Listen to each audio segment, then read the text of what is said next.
Denny Hamlin just diced himself to the field, passing 4 or 5 cars, and he is flying. I mean, he took a real nervy move on the bottom of the racetrack, got behind Robbie Gordon, worked Robbie up the racetrack, and now the 29 car, Jeff Burton.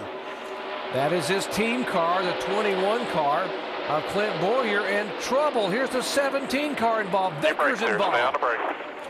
And our points leader, Carl Edwards. Oh, heavy contact. Stephen Light head on with the 17 car. All right. We're done. Caution coming out for the 6th time tonight. At least a half a dozen cars involved, and now the 10 car Brian Vickers, who had led twice for 37 laps. There's our points leader, Carl Edwards. Bang the hood down. We've got water pressure. Steering wheel's pretty straight. Let's work on it. Let's not go a lap down. Let's get back out there.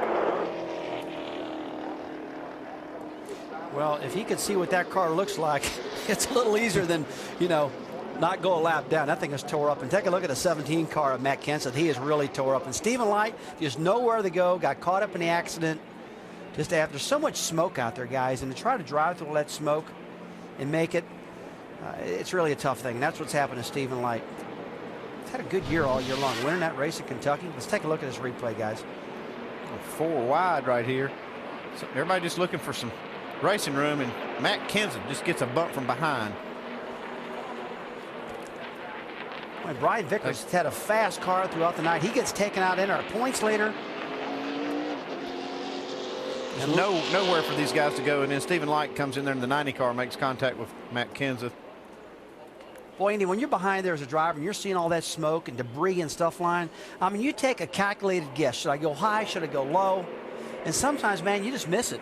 And right now, with so much debris, these guys can't see where they're going. And that happened. 4 wide. That's Kelly Byers, the 47 car, as the 17 came across. That was the initial contact, and then the 17 collects the 60 and the 10. The guys, it looked like Matt Kenseth really thought he was clear, and he just wasn't clear. And come across the hood of Kelly Byers, and they were swapping back and forth so fast that he just didn't clear them. Watch from Jamie McMurray's onboard camera here in the 26 cars. Let's take a look at Kenseth. There he is. He comes over. See, just barely clips him, but just didn't have enough room, and that was a pretty nervy move. Dave, you got more? Yeah, Rusty, he talked to his crew right after that, and he confessed, hey, my bad, Bob. And he was talking to Bob Jeffrey, his spotter, about that move. He said, I thought the 47, he implied that the 47 might have given a little bit more, but Matt took responsibility for that because he had not been cleared by his spotter. Yeah, I mean, that's good that Matt did that, because it's clear that, you know, Kelly Byers didn't do anything wrong whatsoever. In fact, Matt had more speed going and just miscalculated. These guys were going for it. They were 4 wide. Pandemonium breaking loose on the back straightaway, and the big one happened. Looks like it took out about 4 cars here. There's 20 laps to go. These guys are trying to get in position for a good finish.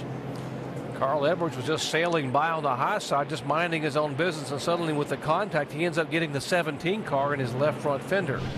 And of course, the 10 car right behind him ends up barreling into the back of this 60 car. So damage on the front and the rear, and that's what happened with the front end of Matt Kenseth's car.